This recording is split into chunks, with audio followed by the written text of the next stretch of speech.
Shalom, saudaraku yang dikasih Tuhan, apa kabarnya? Kita pekan ini berjumpa kembali dalam small group kali ini. Nah, saya berdoa setiap saudara hari ini sungguh dalam berkat kemurahan Tuhan. Amin. Saya doakan setiap saudara semua sehat dan apapun yang sudah kerjakan semuanya di dalam penyertaan Tuhan. Amin. Kita akan memulai small group kita malam hari ini. Dan mari kita akan sehati, kita tunduk kepala dan kita berdoa.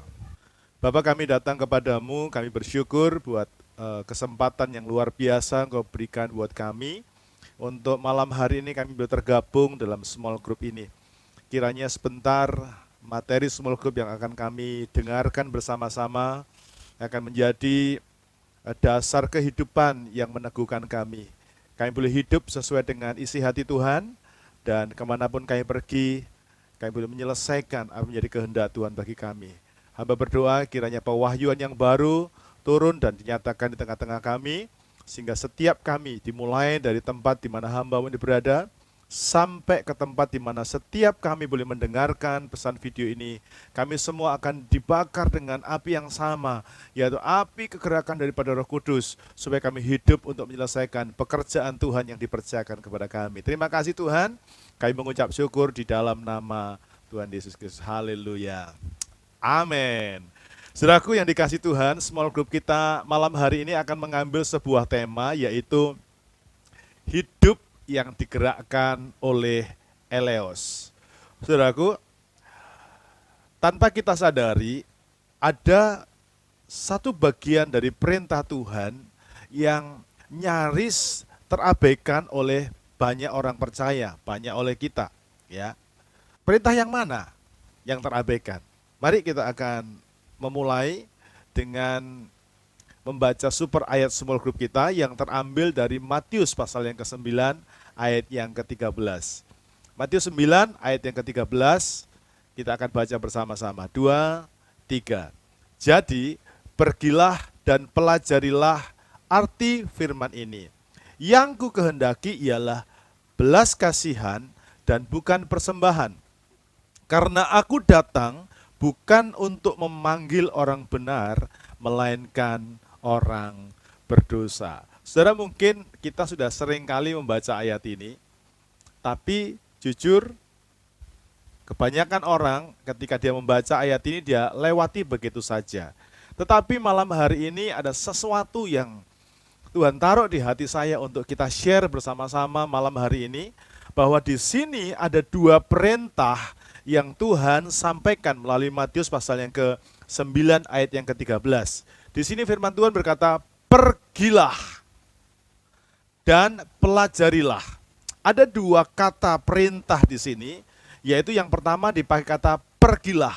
Nah, kata pergilah, ya, kata pergi dengan akhiran lah, itu memberikan sebuah pengertian bagi kita bahwa inilah perintah yang diberikan oleh Tuhan bagi kita, yaitu untuk kita pergi. Dan yang kedua, firman Tuhan berkata, pelajarilah. Nah, dalam bahasa Inggris, dua kata ini dipakai dengan kata begini. Go and learn. Ya. Pergi dan pelajarilah. Ya. Firman Tuhan berkata, jadi pergilah dan pelajarilah arti firman ini. Jadi Tuhan memberikan satu perintah bagi kita. Untuk kita ini pergi dan belajar. Belajar tentang apa?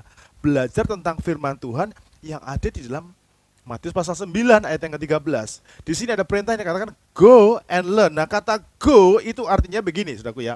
Artinya kita bukannya sekedar kita pergi, tapi kita harus mengejar. Katakan sama-sama, saya harus mengejar. Ya. Berikutnya, kata go itu juga berarti kita ini berusaha mencari. Kita ini berusaha melangkah. Nah, banyak orang Kristen karena dia tidak memperhatikan firman ini, dia tidak memperhatikan Matius pasal 9 ayat 13 dengan baik, maka banyak orang Kristen yang tidak berusaha untuk mengejar, tidak berusaha untuk mencari, tidak berusaha untuk melangkah, untuk menghidupi perintah ini. Nah, yang kedua, kata perintah yang kedua adalah learn. Kata learn itu artinya belajar. Belajar untuk apa? Belajar untuk memahami, belajar untuk tambah mengerti, belajar untuk lebih paham, tambah paham. Gitu maksudnya. Jadi saudaraku, jelas di sini ada dua perintah Dua kata perintah yang diberikan oleh Tuhan, kita harus berusaha, dan yang kedua, kita harus tambah paham. Kita harus berusaha supaya kita ini tambah paham akan makna firman Tuhan dalam Matius 9 ayat yang ke-13. Mari saya akan ajak saudara untuk mengulangi kalimat ini atau firman Tuhan ini. Matius 9 ayat 13, sama-sama kita baca kembali. 2, 3. Jadi pergilah dan pelajarilah arti firman ini. Yang ku kehendaki ialah belas kasihan dan bukan persembahan. Karena aku datang bukan untuk memanggil orang benar, melainkan orang berdosa. Nah, setelah kita belajar dan tahu tentang dua perintah yang Tuhan berikan, saudaraku, kita akan lihat firman Tuhan berkata begini, karena itu pergilah dan pelajarilah arti firman ini yang Tuhan kehendaki. Ya, di sini dikatakan yang ku kehendaki, artinya inilah yang Tuhan inginkan. Inilah yang Tuhan mau. Nah, pertanyaannya, apa yang Tuhan kehendaki? Pertanyaannya, apa yang Tuhan mau supaya saudara dan saya lakukan dalam hidup ini? Perhatikan kembali, dikatakan yang Tuhan kehendaki ialah belas kasihan, bukan persembahan. Sekali lagi, Tuhan menghendaki dalam hidup kita, kita ini punya belas kasihan. Amin. Mari katakan sama-sama. Tuhan menghendaki saya punya belas kasihan. 2, 3. Haleluya. Nah, apa artinya? Kata belas kasihan itu berasal dari kata Inggrisnya dipakai kata mercy, yang artinya juga belas kasihan. Tetapi dalam bahasa Yunani, ini yang menjadi tema kita malam ini. Kata Yunani dari kata belas kasihan itu adalah eleos. Mari katakan sama-sama. 2, 3. Eleos. Nah, kata eleos itu artinya kebaikan. Ya, kata eleos itu bukan hanya sekedar kebaikan, tapi kata eleos itu juga berarti niat baik. Katakan sama-sama. Eleos itu artinya niat baik. 2, 3. Amin. Ya, eleos itu artinya niat baik dari kita untuk menolong orang-orang yang menderita, orang-orang yang sengsara, bahkan mereka yang sedang di dalam pergumulan. Nah, kalau tema hari ini kita berkata, kita harus digerakkan oleh eleos, itu artinya apa? Saudara dan saya harus punya niat hati untuk peduli terhadap mereka yang hidup dalam penderitaan, mereka yang hidup dalam sengsara, mereka yang berada dalam pergumulan, mereka yang sedang terikat dengan sakit penyakit tertentu. Kita harus punya niat baik untuk peduli dan mendatangi mereka. Amin. Nah, pertanyaannya, mengapa kita harus digerakkan oleh eleos? Mengapa kita harus digerakkan oleh eleos? Firman Tuhan tadi berkata, karena firman Tuhan berkata begini, aku datang bukan untuk memanggil orang benar, melainkan orang berdosa. Saudaraku, Tuhan itu rela ya meninggalkan kehormatannya. Tuhan rela meninggalkan tahtanya karena eleos. Amin. Tuhan karena eleosnya kepada dunia, karena eleosnya kepada saudara dan kepada saya, dia rela meninggalkan tahtanya. Ya. Dan dikatakan Tuhan itu memanggil bukan orang benar, tapi orang berdosa. Amin. Tuhan bukan mencari orang sehat, tapi yang dicari Tuhan adalah orang sakit. Amin.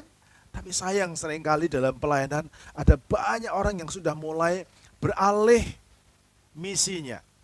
Dia tidak mencari orang-orang yang menderita, orang-orang yang sengsara, orang-orang yang membutuhkan pertolongan. Tapi dia mulai mencari orang sehat, orang yang diberkati, orang yang berhasil. Sudah di awal pelayanan saya, jujur saya berkata, ya, bahwa waduh kok yang dikumpulkan ke tempat kami yang berhadapan dengan kami itu orang-orang yang begitu ya kondisinya memprihatinkan. Ada datang, Pak tolong saya Pak, ya saya rumah tangga hancur, rumah tangga. Ada lagi datang, oh Pak tolong saya Pak, saya ada masalah dengan pekerjaan saya Pak. Waduh Pak, saya terlilit dengan utang Pak. Suatu malam ada seorang bapak datang kepada saya, dia menangis karena di usia yang sudah lanjut. Ternyata istrinya harus terikat dengan utang yang besarnya 30 juta. Sedangkan dia dengan usaha yang kecil-kecilan, saudara. Anda bisa bayangkan, dia menangis, dia minta tolong. Nah waktu itu saya berkata, Tuhan, kok seperti ini? Tapi saudaraku, inilah berita Injil Kerajaan Allah. Amin. Yesus datang itu untuk sebuah eleos. Yesus datang ke dunia ini karena eleos. Dan Tuhan rindu setiap saudara dan saya ada di dunia ini juga karena eleosnya Tuhan. Amin. Oleh karena itu, saudaraku yang dikasih Tuhan, kalau saudara dan saya itu betul-betul orang yang taat kepada perintah Tuhan, maka saudara harus hidup digerakkan oleh eleos terhadap jiwa-jiwa. Amin. Apakah saudara saat ini juga punya kepedulian terhadap jiwa-jiwa? Apakah saudara saat ini juga punya hati terhadap orang-orang yang sengsara? Nah, di era milenial ini, kita semua mari kembali kepada firman.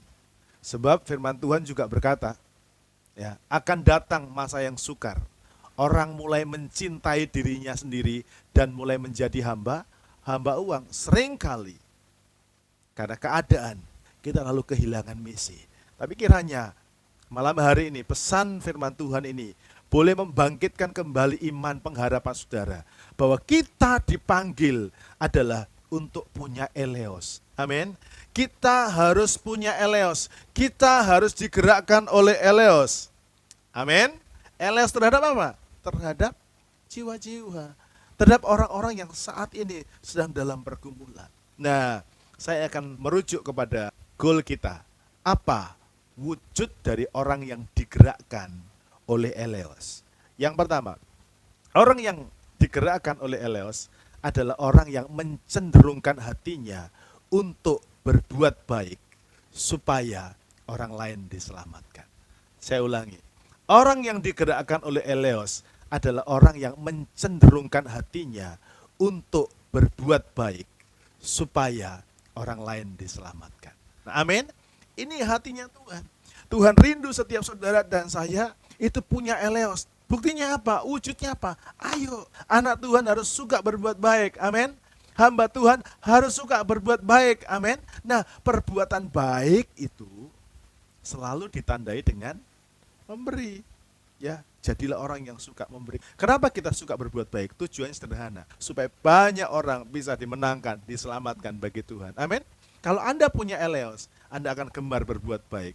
Kalau Anda punya eleos, Anda akan suka berbuat baik. Dan ketika Anda berbuat baik, ada banyak orang yang akan diselamatkan. Amin. Saya percaya orang-orang di sekitar kita akan tertarik kepada Injil.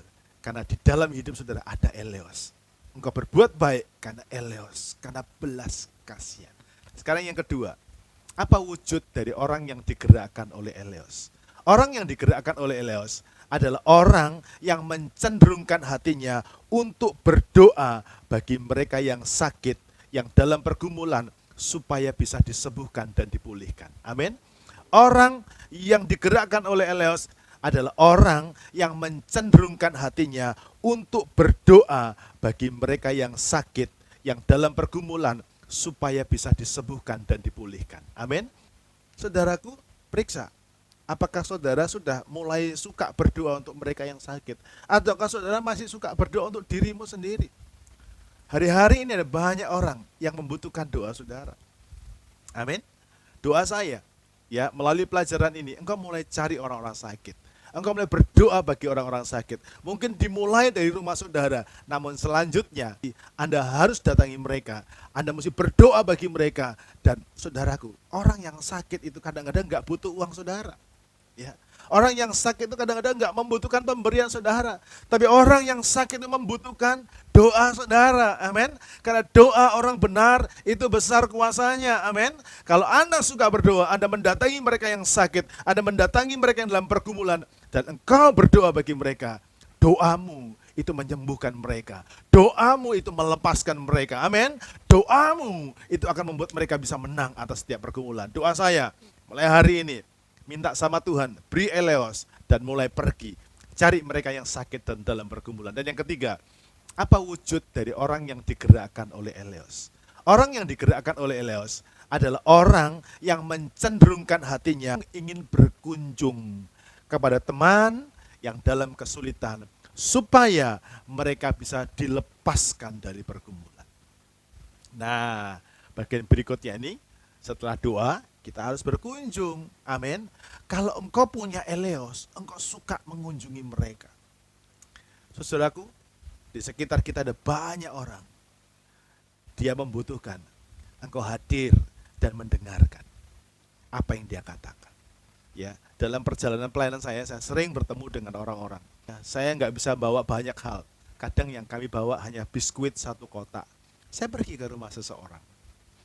Ketika saya digerakkan Tuhan oleh Eleos itu, saya pergi mengunjungi mereka. Dan ketika saya berkunjung ke rumah mereka, saudara tahu, saya bertemu dengan mereka yang sudah putus harapan. Saya berjumpa dengan mereka yang sudah nggak tahu mau bikin apa. Saya datang untuk share, untuk berbagi dengan dia. Dan dia mulai ceritakan semua pergumulan hidupnya. Ketika dia cerita panjang lebar, setengah jam, 1 jam, bahkan kadang sampai 2 jam. Di akhir cerita itu, saya berkata, nah, kita ngomong-ngomong lalu ada kunci, ada 1 poin. Ada 1 kalimat, ada 1 kata. Dan dia mulai tercelik. Kenapa? Karena semua sampah-sampah yang ada dalam pikirannya, itu sudah keluar semuanya. Sebenarnya kita datang kepada mereka yang dalam pergumulan, bukan menjadi jawaban. Tapi bagi mereka, kita ini adalah jawaban. Amin. Mereka butuh kita, karena mereka butuh untuk mengeluarkan undang-undang isi hatinya. Dan ketika undang-undang itu sudah keluar, mereka keluarkan semua isi hatinya, sampah-sampah keluar. Rupanya berlian mutiara yang ada dalam hatinya itu mulai keluar. Nah, saat mereka keluar, kling, dia mulai ketawa. Dan wah, iya luar biasa. Aduh, terima kasih ya. Orang itu akan berterima kasih kepada kita. Dia berkata, terima kasih ya. Aduh, kamu sudah luar biasa. Kamu datang, puji Tuhan ya kamu datang. Ya. Dan saat itu, kita tinggal poinnya. Yuk kita akan berdoa. Ketika kita ajak dia berdoa, dia akan peluk kita dan aduh Tuhan terima kasih. Dia begitu bersyukur kepada Tuhan. Karena dia melihat ada pertolongan Tuhan dalam hidupnya. Amin. Oleh sebab itu Bapak Ibu Saudara, yang penting buat kita semua untuk lakukan dan kerjakan dalam hidup ini adalah satu hal. Ayo cenderungkan hatimu untuk mau berkunjung. Mari dorong, ya, support dirimu sendiri untuk mau pergi dan berdoa bagi mereka yang sakit. Saya percaya doa orang benar itu besar kuasanya. Amin. Ayo cenderungkan hati saudara untuk berkunjung. Saya yakin ketika Anda berkunjung kepada mereka, Tuhan akan melawat orang itu. Amin. Dan orang itu pasti akan terima lawatan Tuhan. Dan pastinya saya begitu yakin, kalau Eleos itu menggerakkan saudara, maka saya yakin mulai hari ini dan seterusnya akan terdengar di telinga saya, di telinga kita semuanya. Jiwa-jiwa akan berdatangan. Amin. Ada banyak jiwa yang akan datang. Karena apa? Engkau mulai digerakkan oleh Eleos, ya. Mulai saat ini, minta Roh Kudus untuk menggerakkan Eleosnya dalam hatimu. Sehingga ketika Eleosnya ada di hatimu, engkau akan berbuat baik. Engkau akan berdoa bagi mereka. Dan yang ketiga, engkau akan berkunjung kepada mereka. Dan mereka akan datang kepada Tuhan karena engkau hidup dan digerakkan oleh Eleos. Tuhan Yesus memberkati. Mari kita akan berdoa. Sungguh Tuhan, kami bersyukur untuk malam hari ini. Kami boleh belajar tentang satu pelajaran berharga, yaitu hidup yang digerakkan oleh Eleos. Saat ini, biar mulai pelajaran ini, setiap kami mulai punya hatinya Tuhan. Berbelas kasihan terhadap jiwa-jiwa, dan mulai kami berbuat baik, berdoa, dan mulai berkunjung untuk menjangkau mereka bagi Tuhan. Kiranya materi ini boleh jadi berkat buat semua kami. Di dalam nama Tuhan Yesus. Haleluya. Amin. Nah, saudaraku yang dikasih Tuhan, kita berada di bagian terakhir dan ini bagian penting, esensi dari small group kita, yaitu berbagi. Nah, yang pertama, tugas pertama adalah apa berkat yang saudara terima dari pelajaran ini. Ya, bagikan kepada kita semua. Dan yang kedua, ini bukan pertanyaan, tapi ini sebuah tugas.